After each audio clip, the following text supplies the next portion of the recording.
Como podem ser disciplinadas as formas de participação do cidadão como usuário na administração pública para fazer reclamações, avaliações e obter informações relativas à prestação dos serviços de forma geral?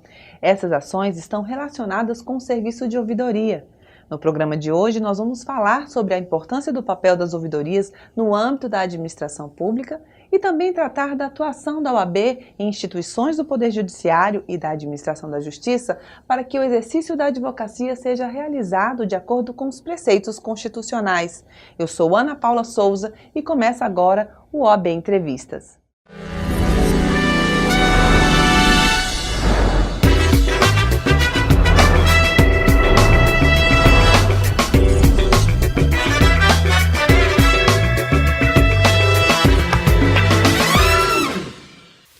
A Ordem dos Advogados do Brasil entende que o serviço de ouvidoria é uma função relevante para a cidadania.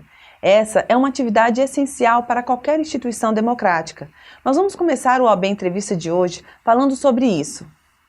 O entrevistado de hoje é o conselheiro do Conselho Nacional do Ministério Público e ouvidor nacional do Ministério Público, Dr. Eric Venâncio Lima.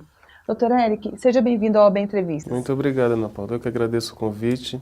Espero que nós possamos esclarecer aqui alguns pontos em relação ao sistema de ouvidoria do Ministério Público Brasileiro. Dr. Eric, o senhor tomou posse recentemente como conselheiro do Conselho Nacional do Ministério Público, mas já atuava no órgão porque era representante institucional da OAB e recebeu essa função de ser ouvidor. Como que o senhor pretende trabalhar com esse aspecto da ouvidoria? Como o senhor pretende desenvolver essas atividades? A Ouvidoria Nacional do Ministério Público ela foi criada dentro do contexto de criação do próprio Conselho Nacional do Ministério Público, né? E ela é o órgão que tem a atribuição de facilitar o encaminhamento das demandas da sociedade de forma direta, de forma rápida e de forma desburocratizada, principalmente, ao Conselho Nacional do Ministério Público. Essas demandas são processadas pela Ouvidoria Nacional e podem ser encaminhadas tanto às ouvidorias locais, as ouvidorias das unidades do Ministério Público, como podem se transformar em procedimentos no âmbito do Conselho Nacional do Ministério Público, né? Nós já tivemos, desde a criação da Ouvidoria Nacional, diversos procedimentos que nasceram de reclamações diretas da sociedade. Reclamações que são feitas via telefone, que são feitas via formulário eletrônico, que são feitas presencialmente no próprio Conselho Nacional do Ministério Público. Essas reclamações se tornaram procedimentos que estão a apurar, já apuraram as condutas de membros do Ministério Público, a atuação de algumas unidades do Ministério Público. Portanto, esse canal é uma ferramenta importantíssima, a qual tem que ser dada prioridade para que a sociedade possa efetivamente chegar não só ao Conselho Nacional do Ministério Público, mas a todas as unidades do Ministério Público Brasileiro. E essas unidades têm efetivamente que dar uma resposta rápida e clara às demandas do cidadão. A Constituição diz que é para reclamar, para avaliar, para obter informação. Mas o que fazer com todo esse fluxo de demanda que chega das ouvidorias para os órgãos públicos, no próprio Conselho Nacional do Ministério Público? Certo. Você falou do aspecto das reclamações, principalmente, né? Isso. Mas há que salientar que um grande número de contatos que são feitos via ouvidoria são para fazer elogios e para fornecer sugestões, o que é muito importante. É o jurisdicionado que foi atendido de forma indevida perante a unidade do Ministério Público e muitas vezes sugere uma forma de que esse atendimento seja aperfeiçoado. Então isso é muito importante. Agora, o fluxo de informações que nós recebemos com essas reclamações, ele deve ser tratado de uma forma mais profissional. E é isso que nós estamos buscando. Não adianta você ter, como temos no âmbito da ouvidoria do Conselho Nacional do Ministério Público, cerca de 2.000 reclamações por ano, e você não ter o que fazer com esses dados. Você pega aquelas que se transformam, como eu já disse, em procedimentos internos no Conselho Nacional do Ministério Público, ou as que são dadas encaminhamento às unidades do Ministério Público, mas você também tem que dar um tratamento às informações que chegam. né, aos elogios da forma com que está atuando algum promotor. Um elogio desse pode se transformar em um projeto que se espraie por todo o Ministério Público, por todo o Brasil, né? Essas boas práticas, elas têm que ser apropriadas, né? E nós só podemos fazer isso com um sistema eficiente de verificação desses dados, de tabulação e de encaminhamento para que todas as unidades possam aproveitar essas boas práticas, né? Então, eu entendo que isso vai partir de uma gestão profissionalizada. Essa gestão profissionalizada, ela também impõe que as ouvidorias tenham uma interlocução permanente.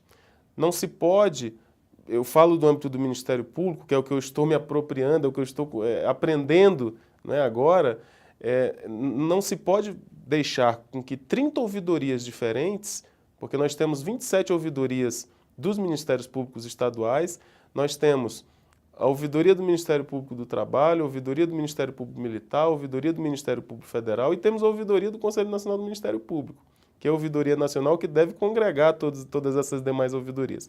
Então nós não podemos deixar que cada uma haja de uma forma, né? Nós temos que dar unidade ao nosso trabalho e estamos tentando efetivamente fazer isso, através do Conselho Nacional dos Ouvidores do Ministério Público. Nós estamos em interlocução permanente para que as ouvidorias tenham uma atuação efetivamente uniforme. Agora, com relação à participação da sociedade, o senhor acredita que a sociedade tem consciência da importância do papel da ouvidoria, de que ela pode ser essa voz, ou a sociedade ainda olha a ouvidoria como um simples canal só para reclamar? Cabe aos órgãos fazer a disseminação desse conhecimento, né? A disseminação da informação para que a sociedade entenda que a ouvidoria não é um mero repassador de problemas, né?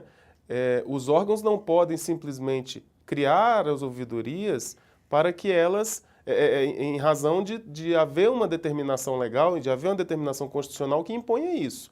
Elas devem funcionar efetivamente. Nós temos um exemplo aqui no âmbito do Conselho Federal da OAB, inclusive, da ouvidoria, que processa milhares de demandas, né, de todos os cidadãos, e as ouvidorias do Ministério Público têm que se adequar a este funcionamento. O que eu tenho visto no âmbito da ouvidoria do Conselho Nacional do Ministério Público é que nós temos tido um volume de reclamações muito interessante, né? Como eu já disse, nós processamos cerca de 2.000 reclamações por mês, num órgão que não é tão demandado. Se nós formos para o Ministério Público como São Paulo, o Ministério Público Federal, esse número certamente é bem maior. Então nós temos que ouvir a sociedade, mas também fazer com que ela saiba para que serve a ouvidoria, né? Não é só para apresentar reclamações que não tenham um encaminhamento devido, né? Realmente é fundamental esse incentivo, essa conscientização para a sociedade. Exatamente, eu acho que a palavra é essa, é conscientização, né? Há que se conscientizar a sociedade de que este é o canal simplificado, direto. Você imagine o seguinte, Ana Paula, você imagine o cidadão sem uma ouvidoria que ele vai reclamar algo em qualquer órgão público, não vou nem me ater ao Ministério Público, mas em qualquer órgão público. Ele vai ter que peticionar, formalizar, seguir um procedimento burocratizado. Enquanto isso, ele tem a ouvidoria, em que ele pode, no âmbito de atuação do Conselho Nacional do Ministério Público, nós podemos processar reclamações por telefone, por atendimento presencial, pelo nosso formulário eletrônico, até mesmo por Facebook agora, nós estamos recebendo essa reclamação. Então, ele tem uma série de canais simplificados, que não há nenhuma burocracia para fazer com que essa demanda dele chegue efetivamente a quem de direito, àquela autoridade que tem a obrigação de respondê-la. De fato, muito importante todos esses meios, né? Sem dúvida. O direito constitucional de acesso dos cidadãos a informações públicas foi regulamentado pela Lei 12.527 de 2011. A norma garante o acesso de qualquer pessoa física ou jurídica a informações públicas dos órgãos e entidades sem qualquer necessidade de apresentar motivo. Essa lei fortaleceu disposições normativas de outra legislação, a da transparência, que determina que sejam disponíveis em tempo real informações pormenorizadas sobre a execução orçamentária e financeira dos entes da Federação. O conselheiro do CNMP e ouvidor nacional do Ministério Público, Dr. Eric Venâncio Lima, é o nosso entrevistado de hoje no OAB Entrevista e conversa agora sobre essa temática. Dr. Eric, as leis de acesso à informação e de transparência, elas são uma possibilidade a mais para o cidadão participar da agenda pública do país e de forma mais incisiva, se inteirando dos gastos públicos, de licitações, das licitações públicas, de investimentos. A OAB, inclusive, ela incentiva muito a atuação dos órgãos de transparência para garantir à sociedade os conhecimentos detalhados dessas transações. Recentemente, ela fez isso, solicitou dados de transações financeiras do BNDES, porque existem muitos indícios, muitas investigações com relação à fraude. Eu queria saber se o senhor acredita que o trabalho das ouvidorias por meio da lei de acesso à informação e de transparência ajudam no combate à corrupção também. Você veja, Ana Paula, que a atuação das ouvidorias, elas estão diretamente ligadas à questão do acesso à informação. No caso do Conselho Nacional do Ministério Público, a ouvidoria é o órgão interno responsável pela administração do SIC, que é o Serviço de Informação ao Cidadão. É nesse serviço que são processadas todas as solicitações de informações formuladas com base na Lei de Acesso à Informação. Então, esse papel ele é umbilical das ouvidorias com os serviços, né, de informação ao cidadão que foram constituídos com base na Lei de Acesso à Informação. E isso é fundamental, porque muitas das demandas que são formuladas para obtenção de informações dos órgãos, elas posteriormente servem para que seja informado, comunicado, denunciado algum ato de corrupção, né? Então, nós temos muitas demandas que partem de uma solicitação de acesso à informação, a pessoa recebe aqueles dados e, posteriormente, vem à ouvidoria para fazer uma reclamação relacionada a um ato de corrupção ou a um ato de improbidade administrativa ou um ato ilegal, desarrazoado, que ela só teve acesso em função do acesso à informação que foi dado, né?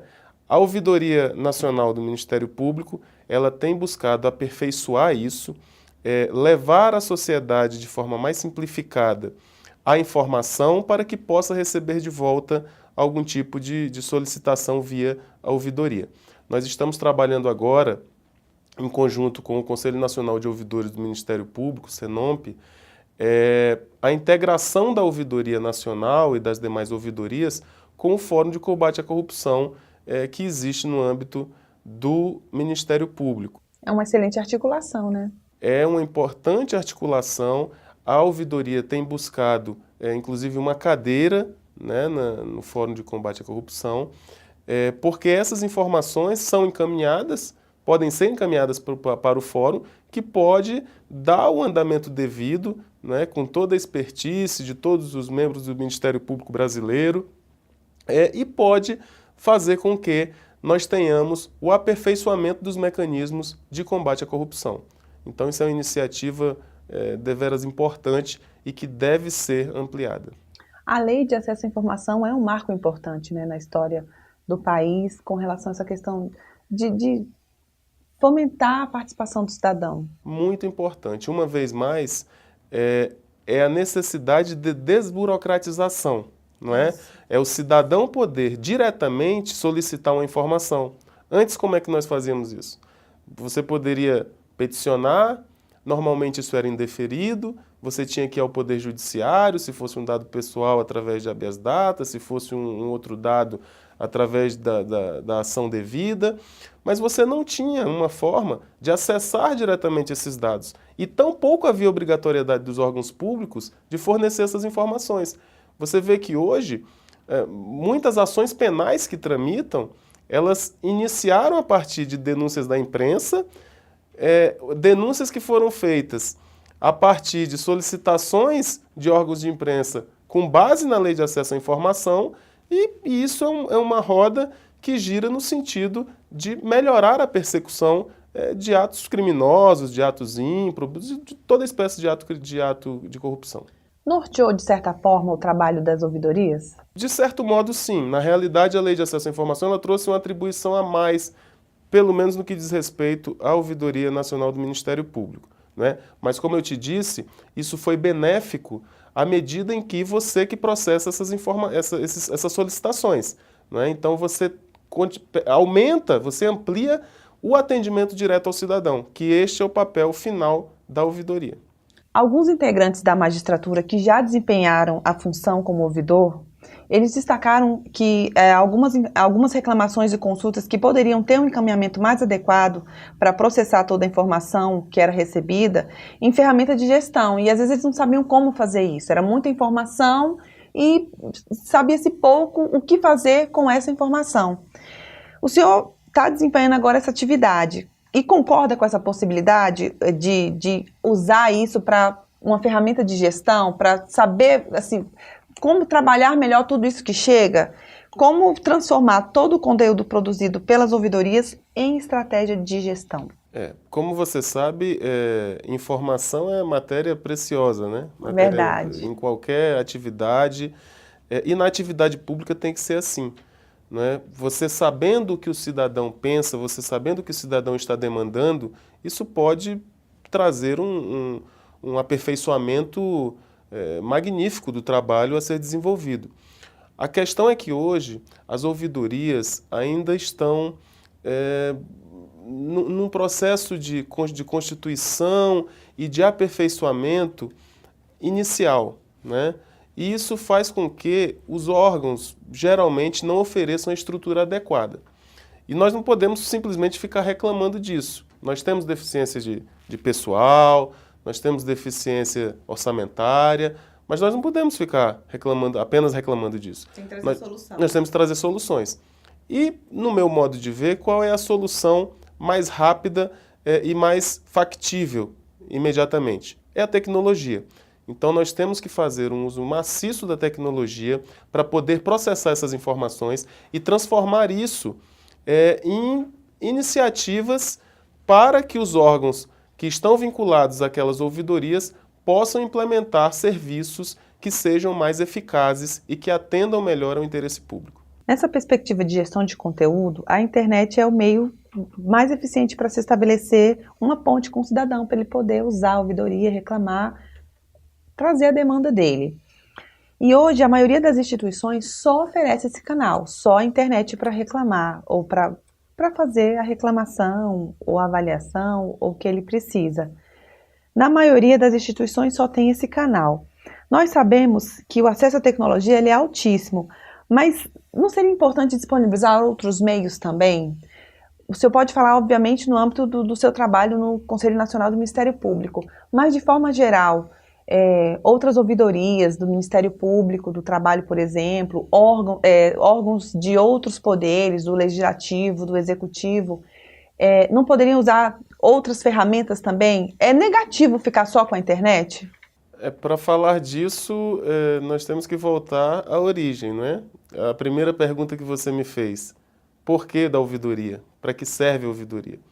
Se a ouvidoria é um canal de comunicação e de acesso do cidadão de forma simplificada, de forma direta, de forma desburocratizada, nós não podemos restringir, né? É óbvio que hoje os meios tecnológicos, a internet, são um veículo altamente disseminado e acessado pela maioria dos cidadãos. Contudo, nós temos muitas pessoas que ainda não estão inseridas, né? A exclusão digital ela é uma realidade ainda. Principalmente no Brasil. Então, nós não podemos alijar essas pessoas do sistema de ouvidoria. O Conselho Nacional do Ministério Público atende demandas na ouvidoria por todos os meios. Nós atendemos demandas por telefone, nós atendemos demandas presenciais, nós atendemos demanda por carta, nós atendemos demanda por e-mail, por formulário eletrônico, que é o meio mais acessado, né? E atualmente iniciamos o atendimento via Facebook. Bastante funcional, né? Pelo menos para o processamento inicial da demanda. Excelente. As conquistas da cidadania em todos os aspectos são bandeiras defendidas pela Ordem dos Advogados do Brasil, e nesse contexto, a OAB busca a afirmação do respeito às prerrogativas da classe em todas as esferas de atuação da advocacia. Nosso entrevistado de hoje também é advogado e representa a classe no CNMP. Dr. Eric, nós falamos no início do programa, o senhor foi indicado pela OAB para ser conselheiro no CNMP, e a ordem ela tem essa prerrogativa de indicar integrantes para a magistratura, para órgãos da administração da justiça, como o Ministério Público. Isso assegura à classe o direito de voz e de luta por respeito à atuação da advocacia. De que maneira o senhor avalia a importância da sua atuação no CNMP como representante da advocacia em prol da classe e do cidadão? A Ordem dos Advogados do Brasil, como a mais respeitada instituição da sociedade civil brasileira, ela tem por força constitucional assento nos órgãos de controle tanto do Judiciário quanto do Ministério Público. Nós temos 2 representantes no Conselho Nacional de Justiça e 2 representantes no Conselho Nacional do Ministério Público.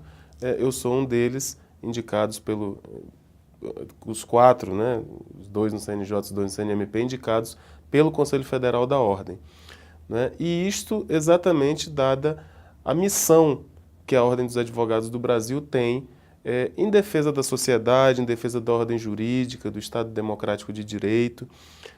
A OAB possui esses assentos para exatamente proporcionar com que essa sua missão seja levada aos conselhos de controle externo, tanto do Judiciário quanto do Ministério Público. No âmbito do CNMP, nós já tivemos, com os conselheiros anteriores, diversas conquistas em prol das prerrogativas profissionais.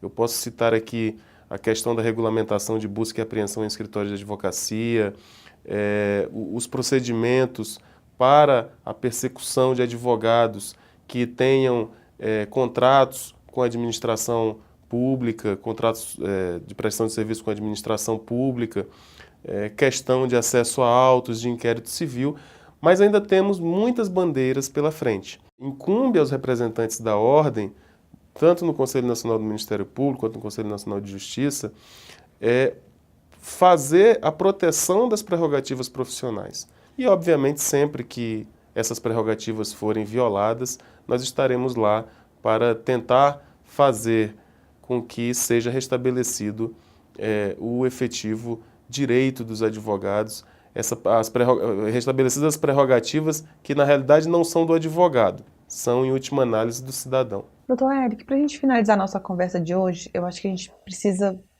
até continuar um pouco nessa questão da inviolabilidade dos escritórios. O senhor acabou de citar essa recomendação do CNMP. Por que ainda é tão difícil manter esse respeito ao trabalho do advogado? O que precisa fazer? Quais são as situações que têm sido mais recorrentes? Na realidade, nós não podemos generalizar a atuação do Ministério Público em relação à advocacia. Obviamente, a grande maioria dos membros do Ministério Público são respeitadores e ciosos dos seus deveres na atuação, diante da atuação da advocacia. O que acontece é que uma pequena parcela ainda tenta avançar sobre as prerrogativas profissionais na tentativa de fragilizar o direito de defesa, né? Em última análise, é isso que acontece. A questão da inviolabilidade do escritório de advocacia, não só do escritório, mas das comunicações dos advogados, isso é um tema que tem sido muito caro, né? Nós estamos hoje numa cruzada de combate à corrupção.